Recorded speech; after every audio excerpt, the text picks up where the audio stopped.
yourself and truth.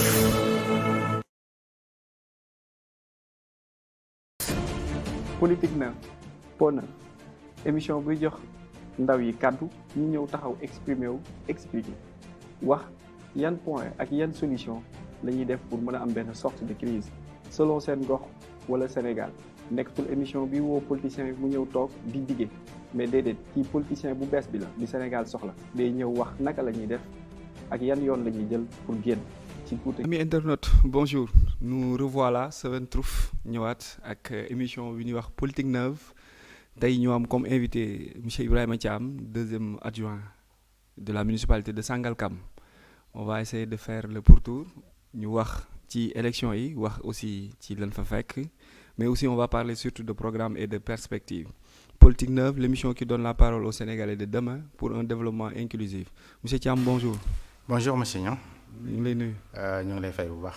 ñu ngi lay kontaane aussi ci nangu invitation bi si sunu plateau pour expliquer wax ak ñun ci perspective municipalité bu Sangalkam bi ngeen gagné récemment ci élection locale yi.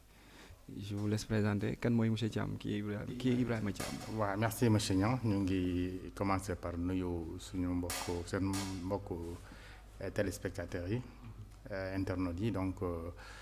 Man c'est docteur Ibrahima Thiam donc maa ngi def samay études primaires à Kaffrine après ma ñëw jaar Kaolack comme pour def études secondaires parce que bi ñuy jàng Kaffrine amaguloon lycée c'était xaw na yàgg tuuti ñu ñëw Kaolack def secondaire mais ñu ngi amee bac Mbour après dem université Cheikh Anta Diop def physique chimie comme étude après jóge fa dem Polytechnique l'école Polytechnique de Thiès def fa suñu cycle d'ingénieur après foofu lañu génnee comme ingénieur électromécanicien on a exercé un peu nag avant ñuy dem defi doctorat donc aujourd'hui après on a eu notre doctorat en hydraulique voilà donc après on a commencé notre vie politique bon, on peut dire vers 2016-2017 ci lañ dugg dans la vie politique parce que boobu ñëw nañ Sangalkam parce que ñu ngi installé à Sangalkam fii kër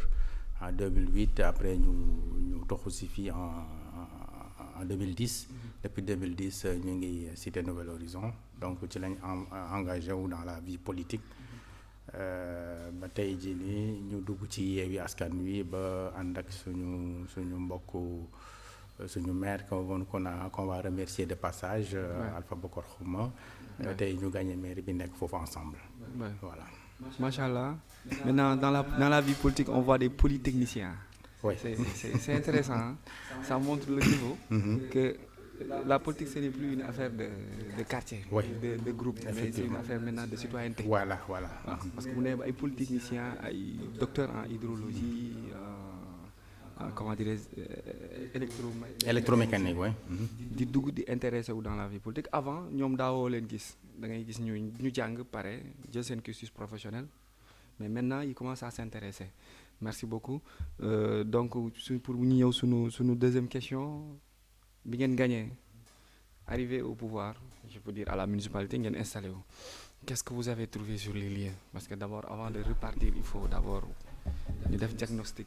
waaw c'est normal donc bi ñu ñëwee nit boo ñëwee ci milieu surtout une municipalité ay nit am ci yow confiance fal la jox la municipalité nga am ñoo fekkoon ñuy doxal li gën a normal déjà mooy nga def état des lieux xam yow li nga jël fan nga ko fekk soo ko paree nga après nga mën a évaluer nan nga koy poursuivre pour jëm ko yóbbu ci beneen étape donc bi ñu ñëwee jëm nañu saytu ci domaine bu ne donc xool nañu ni mairie bi daan doxee donc gisoon nañ ne au départ nit ñi am na ñu bëri dañ daan am problème papier surtout bu ñu ñëwee da daan yéex ñu jëm a xool nan lañ ci defee ay solution bi ñu ñëwee xool nañ aussi personnel bi fa nekk aussi ndax personnel bi c'est pas pléthorique est-ce que ñëpp ñu ngi liggéey est-ce que loolu yëpp aussi ñu évaluer fan la toll parce que déjà commune bi dafa yokku 3 villages la woon léegi dafa dem ci ci 8 villages avec 32 cités. Donc dafa gën a mag. te c'est sûr que la fa nekkoon ci personnel il faut que après nga jéem a xool noo intégré ñeneen ñi. Donc il faut nga saytu li fi nekk parce que bu fekkee li fi nekk dafa ëpp doo mën a dugal yeneen. Donc yooyu yëpp ñu ànd ko saytu ko. xool aussi niveau de réalisation li fi nekkoon ci ay projet il faut nga xool ko. xam par rapport ak yow sa programme bi nga tëral fan ngay lan lañ ci jëloon en compte ak lan lañ ci jëlul en compte pour nga mën koo jël en compte. loolu jëm nañ ci saytu aussi. foncier bi aussi. jëm nañ ci xool nañ ci parce que aussi c'est souvent c'est le grand problème. ñu bari dañ koy jooy am na luñ ci jéem a saytu nañ ko ba teg ko ba conseil municipal bi passé. am na ay délibération yu ñu def pour ay citoyens yoo xam ne dañu moomoon seen terrain amoon difficulté ci këyit yi. ñu kii leen ko malheureusement on n'a pas trouvé benn livret foncier boo xam ne dinañu mën a jox l'historique. Finalement ñun ñoo jéem a dem def suñuy propre recherche suñuy gëstu ak plainte yi nit ñi di indi ñu jël kayit yi rassembler ko avec l'appui aussi du sous-préfet qu'on remercie beaucoup parce que moom aussi souvent am na ci yoo xam ne comme ci moom ci loo xam la daan jaar bu ñu demee daf ñuy faciliter vraiment les informations donc yooyu yëpp daal jéem nañ ci tënk ba xam tey fan lañ mën a teg suñu tànk. Il y a aussi le budget qu'on a trouvé que dañ ko voté ba pare c'est normal. Et que il faut se dire que c'est un budget test parce que c'était la première fois ñu def un budget qui intègre extension bi mooy les 5 villages et les autres cités qui se sont rattachés. Donc boobu aussi jéem nañ ko xool évaluer nañ bi ñuy ñëwee ba léegi liñ ci consommé. boo xoolee sax bii passé def nañu benn réaménagement budgétaire un peu pour jéem a réaffecter un peu les choses donc vraiment on a essayé de faire benn diagnostic succinct sur le général. Ok léegi maintenant la grande question mooy comment Pape Sow et son équipe comment Yewwi Askan Wi avant les élections qu'on pensait minime une petite équipe qui pourra pas faire bouger le grand baobab. Omar qui a fait plus de 20 ans à peine 20 ans dans la cité ici dans cette localité avant boo rombee di ñu wax naan bon Pape l'autre Omar il est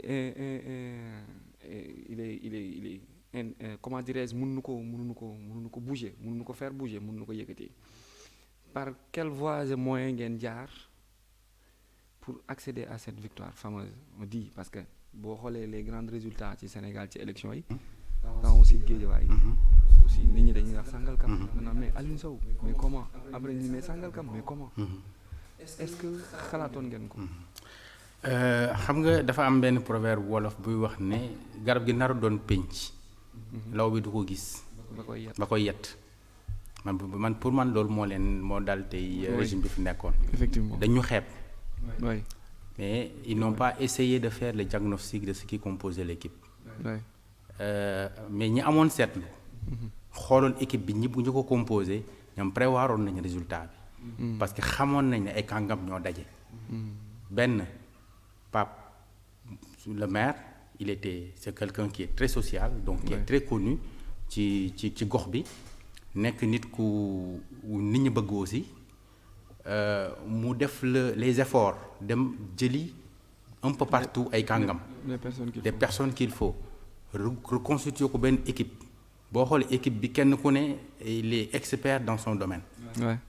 Donc du coup ñooñu bu ñu dajee def un travail sérieux ñun bi ñu dajee ñu bëri dañ ñu doon wax effectivement mënu leen daane Omar mais ñun dañ ko gëm parce que duñu aussi ñoo xam ne dañu ay falaa la ñuy jël nii kenn ku ne am nga xam-xam jàng nga stratégie ci li ngay def aussi mën nga koo saytu ba xam fa nga jëm mën a jéem a anticiper les résultats.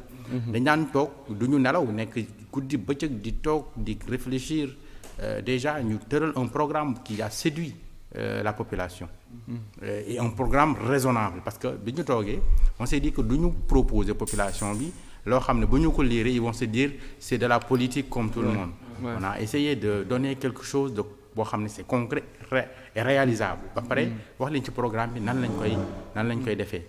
ba pare di ci liggéey di tëral ay stratégie bu ñu bu ñu tegee benn action dajee xool waxtaan ci bu subaa ñu jëm a corriger demaat ba am ci résultat yi ñu am moment yi ñun bi ñuy def ce travail sérieux jàpp ne dañuy gagner malheureusement l'adversaire nous sous-estimait. Ouais. Nous sous-estimait et malheureusement quand tu sous-estimes ton adversaire, tu n'établis pas les stratégies qu'il faut. Je pense que c'est en dernière minute qu'il a compris que c'était sérieux. Et malheureusement boobu c'était trop tard parce que boobu war nañ ko ndombo ba pare quoi. Voilà. Oui. Moi l'analyse que j'ai fait sur ça mooy avec l'extension de la commune, Omar ne tenait pas compte réellement d'une partie de sa population bu nga xamante ni moom extension bi mi ngi doon gis peut-être foncier bi ak ressources yi ak revenu bi mais jugé wul woon mentalité population bi yokk ak ñiy ñëw fan lan far parce que bu ñu ko yokkee jëm côté bi peut-être côté bi c'est plutôt Kounoune Kër Ndiaye Lo Nouvel Horizon foofu ce sont des populations yoo xam mosuñu gis seen bopp peut-être ci Sangalkam authentique bi effectivement. donc bu fekkee population boobu moo ëpp population bi. bu vote amee rek réverbéré. mais effectivement loolu moo ko daane. mais xam nga nit li ñu naan nit du gis li koy fakkatal bët du gis li koy fatt loolu moo leen. même son équipe toute son équipe. non waaw parce que faire cette analyse pour lui dire que mais maire Sangalkam léegi côté bii la jëm te ñun côté bii farul. moment boobu bon mais nag peut-être que ils ont essayé tu sais quelquefois aussi bu fekkee da nga nekk. benn autorité te wàcculoo pour xam li xew. souvent dañuy am ay lieutenant. et quelquefois est-ce que lieutenant yi nga am. ils te rendent compte fidèlement. Parce que tout le monde avait man en tout cas personnellement au départ nous on était candidats à Bambilor avant que ñu wax découpage. Parce que boobu Kër Ndiaye Lo man Nouvel Horizon la dëkk ak Kër Ndiaye Lo yëpp Bambilor la dépend on s'est dit que on va être candidat à Bambilor. dafa naa fi benn émission bu yàgg na moment bu kooru daaw jéeg ndogu presse bu ma doon wax ne ba journaliste bi ma posé question mais bu ñu leen rattaché bu Omar Gueye jëlee kii ba rattaché ko ci yéen ma ne ko bu waa ñu dem foqati ko ci moom journaliste bi ne ma ndax da nga dëggal fi ma ne ko woy parce que boobu xam naa ne du arrangé wu ko mu def ko parce que boo jàngee lecture bi fi amoon il y avait déjà la communalisation qui réclamait la communalisation des 5 villages. Surtout ça. Donc ñëpp ñi nekkoon 5 villages ñëpp bëggoon a am seen commune bopp. seen indépendance di ko xeex jeunes yi fa nekk ASC yi association yi. ñëpp ànd ak pawu chef de village yeeg ñëpp di ko xeex yow nga ñëw xañ leen ko. mënoo leen ko xañ ba pare bëgg ñoom ñu rallié wu ci yow. Donc c'était prévisible mais comme li nga wax je pense que moom foncier bi la gënoon a gis. que li koy daane. léegi nag ñun aussi bi ñu tegee loolu mënuñ ci dara donc la seule solution c'est d'unir nos forces. Et d'aller arracher le pouvoir à lui. Parce que avant mu koy def ñun man j'étais candidat avec le PUR. Pape il avait son mouvement. Même Djibi il était avec vision ak yooyu mais bi ñu gisee ne vraiment. Forcé nañu ëpp nañu doole ñu ne xam l'union fait la force nañu dajaloo ñu jéem a xool nañu jëlee pouvoir bi ñu liggéey parce que liggéey suñu commune moo ñu tax a jóg de toute façon ni man ni Pape ni keneen falu taxu koo jóg liggéeyal commune moo tax a jóg ñu ne on cherche benn leader boo xam ne mën nañ ko jiital et que ñu jiital ko ñun ñëpp ñu topp ci ginnaaw ñu avancer et aujourd'hui et je pense que ñi am njàngat ñëpp bi ñu toogee léegi gis nañ ne vraiment ñu ngi changer li fi nekkoon.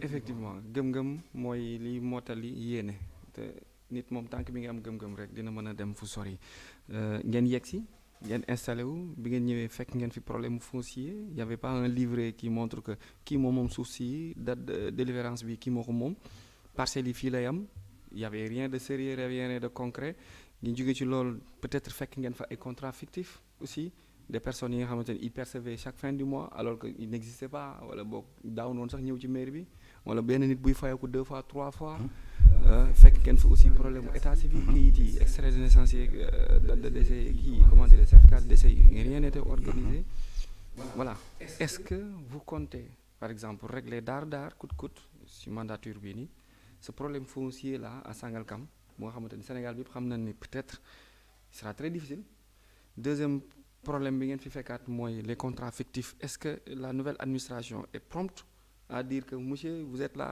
du lundi au vendredi de 8h à 17h sinon tu vas pas percevoir est-ce que loolu noonu philosophie boobu ak mentalité boobu peut-être que ñi xaar ci yéen jeunesse bi ak Sénégal bi yëpp est-ce que yéen a ngi ci tànk yooyu aussi est-ce que nuroowu leen ak. non ñun ñu ngi tànk yooyu parce que déjà on a commencé à prendre des mesures bi ñu ñëwee li ñu njëkk a saytu mooy personnel bi. dañuy ñëw ñu demander la liste du personnel ñu jox ñu ko on était à 133 qui étaient en CDI. Donc bi ñu ko jëlee on s'est dit que on veut savoir kenn ku ne fan ngay xëy. ak ndax yaa ngi xëy. Bon on s'est dit que on va ouvrir benn livret d'émargement ñu ubbi ko pendant 2 semaines bi ñu ubbi livret d'émargement bi am na ñu ñëw émerger am na ñu ñëwul émerger.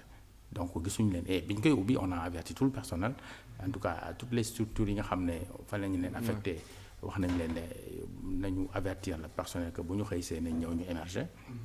bi ñu ñëwee ñu am na lu ñu ñëw émerger on peut dire c'était autour de entre la moitié donc ñi ci des ñëw gisuñu leen et ils sont pas venus réclamer donc on s'est dit que ñun ku ñëwul en tout cas ku liggéey siwul pendant 2 semaines liggéey si woo nekkoo su congé nekkoo ci kii.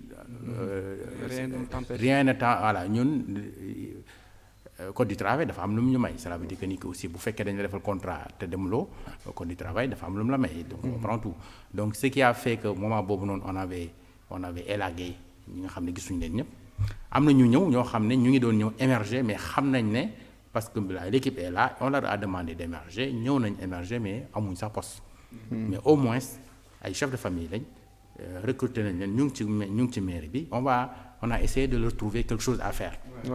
Donc voilà il faut leur trouver quelque chose à faire mais doo leen ndax. mais ki ñëwul kooku mënuñu dara ci moom. parce que on va mënuñu rek la am parce que mënuñoo jël xaalisu population bi di ko fay ko xam ne dafa tëdd këram di nelaw. Et on se demande même est-ce que c'est des comptes est-ce que nit ñi existé nañ.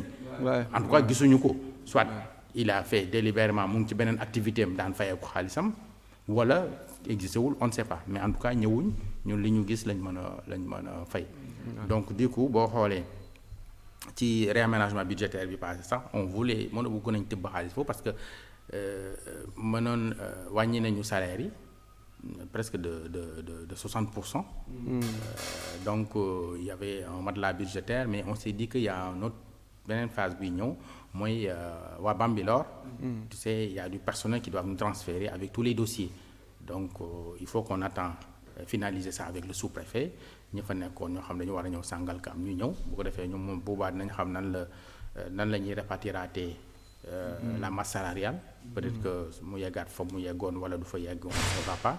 Après ñu doog bu ñu loolu amee ba pare nag la ñuy doog a xool parce que aussi il faut que yeneen cités yi ak yooyu ñu jël fa du personnel. parce que dafa élargir léegi. bu ko defee bu boobaa la ñuy door ki moo tax ñu ne non bu ñu ko laalagum ci réaménagement budgétaire lañ fa prévoir ci budget nañ ko fa bàyyee rek en attendant que ñuy terminer cette phase. Est-ce que Pape Sow. léegi côté foncier bi. comme ni nga ko waxee. mënuñu ko bu ñu waxee ne mën nañ ko régler ci benn mandat. En fait dañuy wax lu ñu neex. parce que aussi fekk nañ fi ay problèmes. ñu ngi jéem a am wut ay solutions. li ñu mën a solutionner danañ ko solutionner boo xoolee suñu conseil bi passé jeudi. am na lu ñu ci délibéré def nañ 700 délibérations. Donc du coup ñu ngi jéem a waxtaan ak yenn plaignants yu bëri di jéem a trouver des solutions sans faire la chasse aux sorcières. Bon parce qu'on s'est dit que amul sens ñu nekk di topp diw wala diw parce que ça c'est du rôle de l'État. De toute façon ils ont des institutions qui voilà il y a Descos, il y a OFNAC, il y a tout ça. Donc bu ñu bëggee saytu la gestion de quelqu'un ils vont le faire il y a pas de problème mais ñun on a fait notre propre diagnostic téye ko di jéem a xool lu ñu ci mën a régler maintenant lu ñu ci mënul régler aussi on n'est pas obligé de le faire. danañ def suñu kem kattan bu soobee yàlla quoi mais képp koo xam ne même bu dee ne on va se sacrifier pour régler ton problème parce que tu avais un problème foncier avec la mairie on va se sacrifier et démb rek am na ku ñëw sama bureau wax ci ak man ne ma vraiment mu ngi remercier maire parce que il avait toolu papam boo xam ne vraiment ñoom amoon nañ ci lu leen naqari et que maire s'est sacrifié sur beaucoup de choses pour boole ko ci délibération démb bi et loolu vraiment c'est à saluer quoi. D'accord. Dans l'histoire, on a vu que Pape Sow était très proche de Ndiagne Diop, par exemple. On connaît les rapports qui existent entre Ndiagne et Omar et Macky.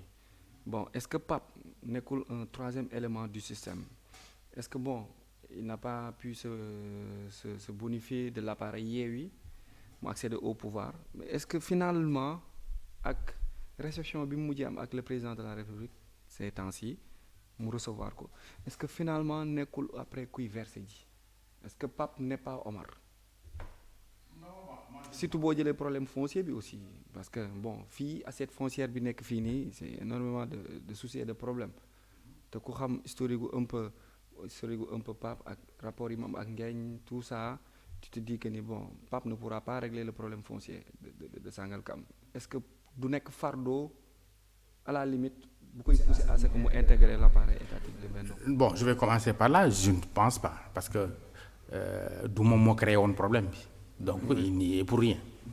Moom dafa am mbaaxam pour jéem a régler pour jéem a trouver des solutions mais bu ko neexoon tey def naan non man rek créé wu ma woon problème bi dem na ngeen topp ki nga xam ne moo leen amee loon man damay gérer sama gestion. Mais déedéet peut-être que bëgg na dimbale population bi bëgg na aussi xam ne njëriñu askan wi moo tax mu toog fii moo tax muy jéem a trouver solution maintenant lu mu ci mën a trouver solution. Mais alhamdulilah dañuy applaudir mais lu mu ci trouvéwul solution aussi ça ne l'engage pas. Donc da koy ñooñu dañuy dem topp ki nga xam ne moom moo defoon l'essentiel mooy moom pendant sa magistère du fi def loo xam ne suba dañ ko koy toppee. Donc amul dara luñ ko mën a tegal comme contrainte pour que mu rejoindre leen. Beneen bi le fait que il a été proche de Ngagne et de Ndiagne effectivement. Mais man gëwuma ne parce que da nga àndoon ak jiw xëy nga berse yoon que da nga tôt ou tard da nga delluwaat ak moom man gëwuma philosophie boobu parce que aujourd'hui dans toutes les pensées du monde chaque école de pensée est née d'une autre école de pensée.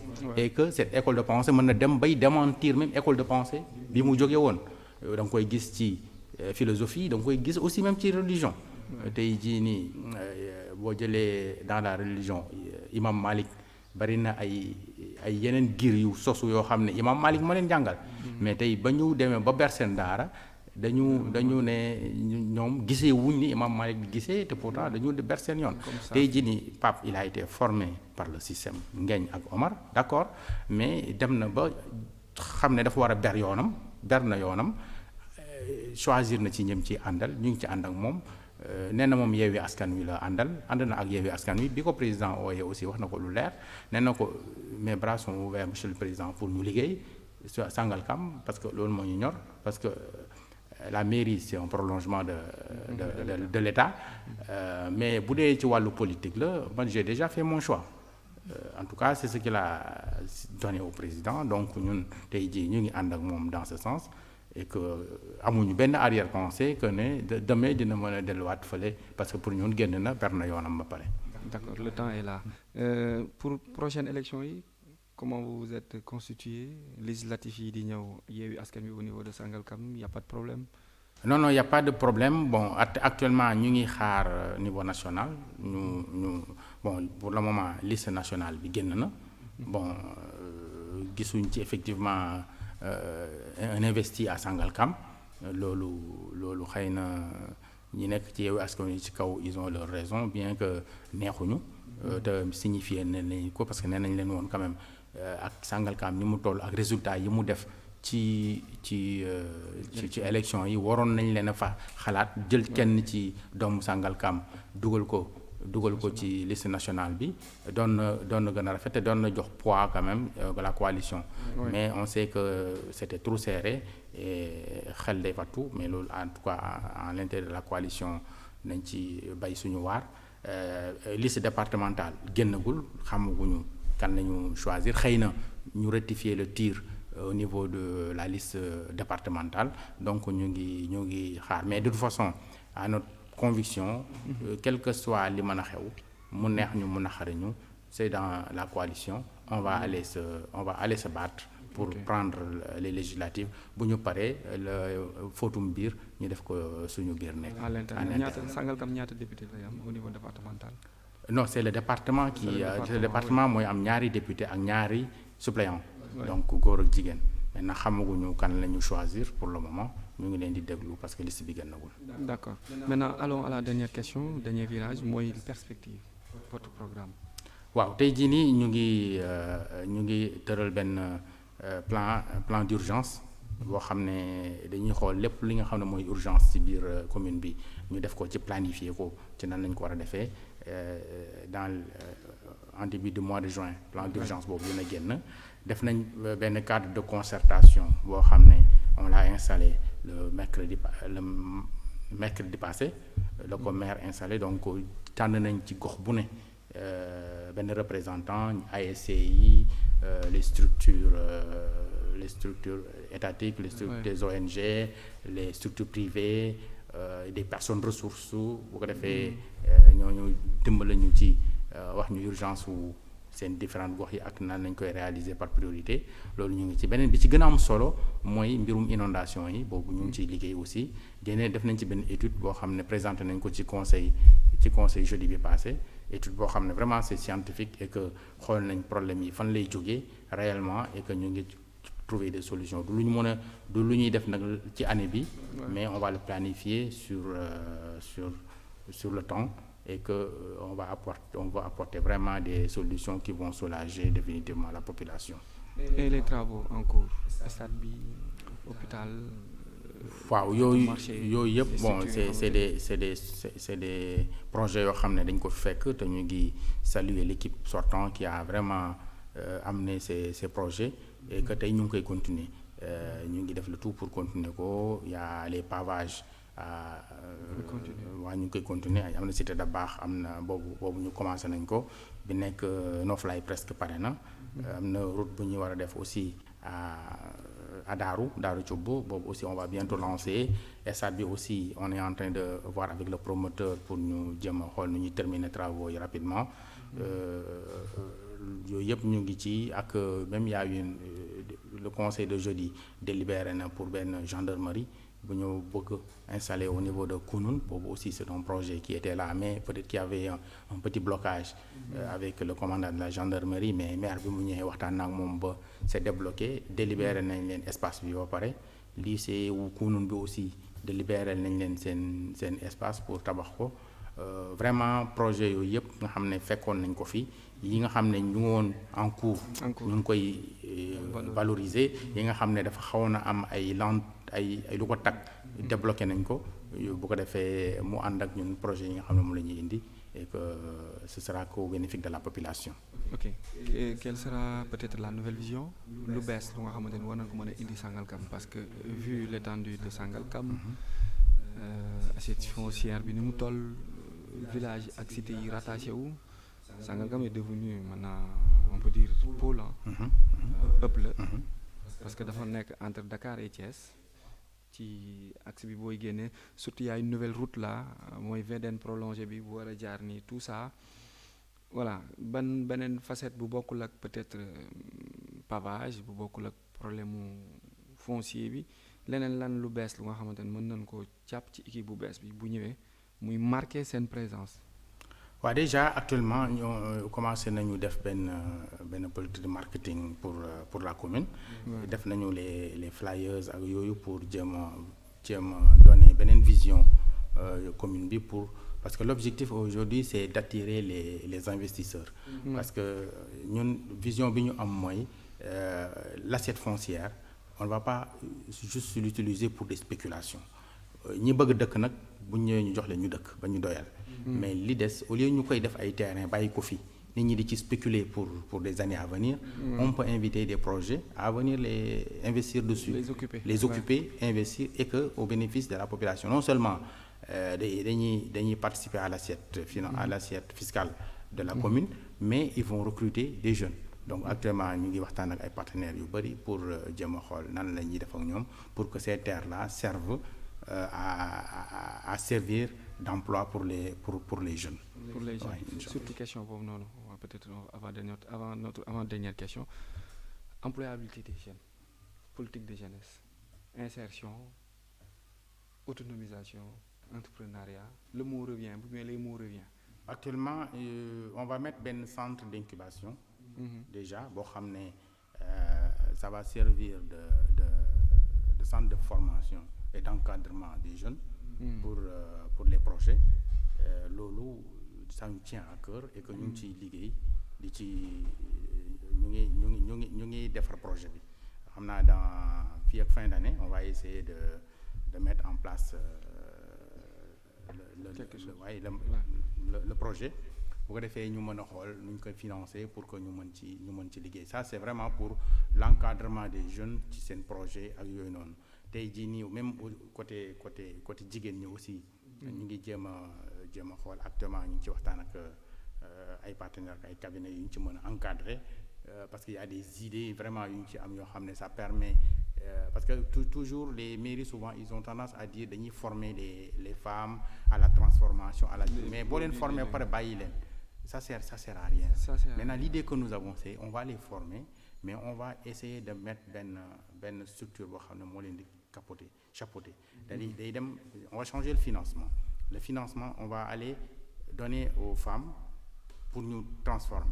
bu ñu transformer dañuy ñëw jaayaat ko structure bi jënd ko ci ñoom jël ci li muy jël par rapport li mu leen lebaloon moom mu boole produit yooyu yëpp def ci benn label labelliser ko am benn Fra pour mën a exporter jël yëpp exporter ko parce que on a déjà des tuyaux d'exportation. Ça permet aux femmes non seulement lu ñu leen jox dañ naan leen par exemple jox nañ leen temps ci xaalis produit bii ngeen di fabriquer ñoom ñu fabriquer ko indi ko parce que xam nañ ne day jar ba pare. y a la communication avec le cabinet. bu ñëwee ñu cabinet bi jël ko jaay ko à l'extérieur. indi ko bu ko defee versé waat ko la structure et la structure sera pour la mairie et que la mairie peut même inviter des privés à être actionnaire. Donc mairie bi daf ciy gis boppam. Jigéen ñi gis ci seen bopp entrepreneur jigéen gis seen bopp. ba pare mu créer de l'emploi. Ok. Dernière question, en tant que travailleur professionnel de l'eau, problème récurrent ou coupure d'eau au Sénégal ak manque d'eau alors qu'on a un fleuve, des fleuves, je dirais des lacs, des points d'eau, mais pourquoi? Pour man manque de politique rek la ci domaine ndox bi. Parce que man dama koy faral di wax tey jii nii mënuñoo am ay problème inondation déjà yow bala nga wax sax fleuve bi mais ñëwal ci dëkk bi bu tawee ñëpp tout le monde patauge dans l'eau. Bi ñu defee étude par exemple bu ñu jëlee Sangalkam bi ñu defee étude hydrographique bi est-ce que xam nga ne presque 8 millions de mètres cubes d'eau mooy traverser commune bi pour aller vers le lac Rose par an par saison et immédiatement après ça on a des problèmes d'eau pour baykat yi am nañ problème mu ndox bu ñu arrosé kër yi am problème ndox bu ñu naan boo ñëwee fii la nappe est à 3 mètres. 3 mètres oui man sama kër am naa fa teen boo xam ne teen bi 3 mètres la day remplir ba 1 mètre 50 donc et tout ça on peut non seulement cette nappe est très proche ça crée des problèmes à la population soo fa defee des forages tout de suite mu alimenter toute la ville et correctement ba pare wàccee nappe bi pour soulager la population.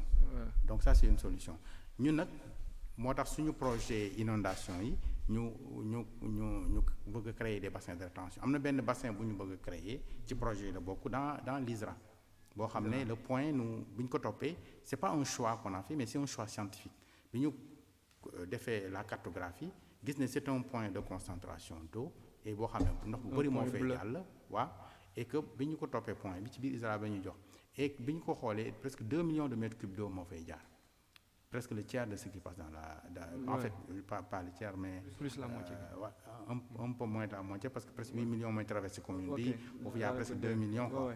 Donc on s'est dit que te soo fa defoon un très grand bassin retenir 2 millions de mètres cubes d'eau foofu noonu et l'ISRA c'est des terres boo xam ne c'est réservé à l'agriculture tey boo ko defee ñaata jeunes ñoo fay dem liggéeyi fa ci agriculture bi avec le DAC communautaire et en plus de ça boo ko fa téye tu vas mettre là-bas des germes de poissons pour faire de la pisciculture à un certain moment il y aura même des pêcheurs qui vont aller là-bas pêcher du poisson frais pour venir le vendre dans la commune, et c'est la population qui va le faire. Donc au moment, et en plus tu peux en faire un parc botanique boo xam ne ça peut attirer des touristes comme ni village des tortues di attirer des touristes, et loolu c'est dans notre projet, gis nañu ko, c'est des opportunités qui sont là. Donc pour te dire que problème ndox warul am ci dëkk bi.